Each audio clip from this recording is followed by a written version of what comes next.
spacecraft went a long way from home. I thought it might be a good idea, just after Saturn, to have them take one last glance homeward. From Saturn, the Earth would appear too small for Voyager to make out any detail. Our planet would be just a point of light, a lonely pixel, hardly distinguishable from the many other points of light Voyager would see, nearby planets, far-off suns. But precisely because of the obscurity of our world thus revealed, such a picture might be worth having. It had been well understood by the scientists and philosophers of classical antiquity that the Earth was a mere point in a vast, encompassing cosmos. But no one had ever seen it as such. Here was our first chance, and perhaps also our last, for decades to come.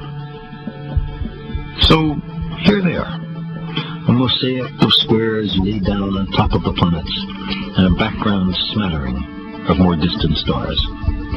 Because of the reflection of sunlight off the spacecraft, the Earth seems to be sitting in a beam of light, as if there was some special significance to this small world. But it's just an accident of geometry and optics.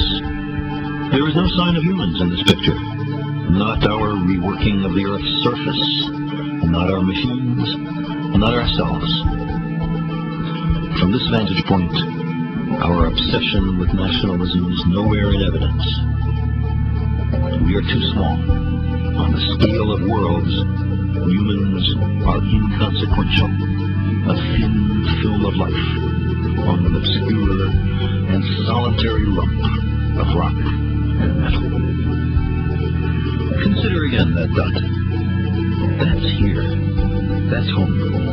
That's us. On it, everyone you love, everyone you know, everyone you ever heard of, every human being who ever was, lived out their lives. The aggregate of our joy and suffering. Thousands of confident religions, ideologies, and economic doctrines. Every hunter and forager, every hero and coward, every creator and destroyer of civilization.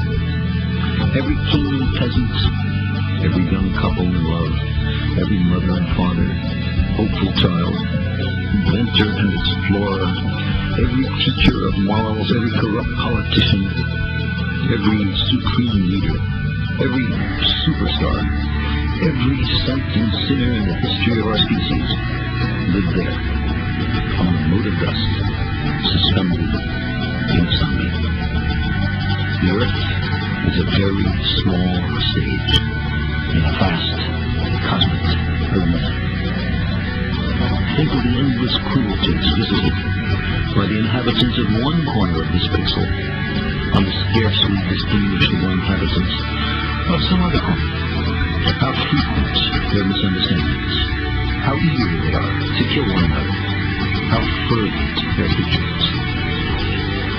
Think of the rivers of blood spilled by all those generals and emperors, so that in glory and triumph they can become the momentary masters of a fraction of a dot.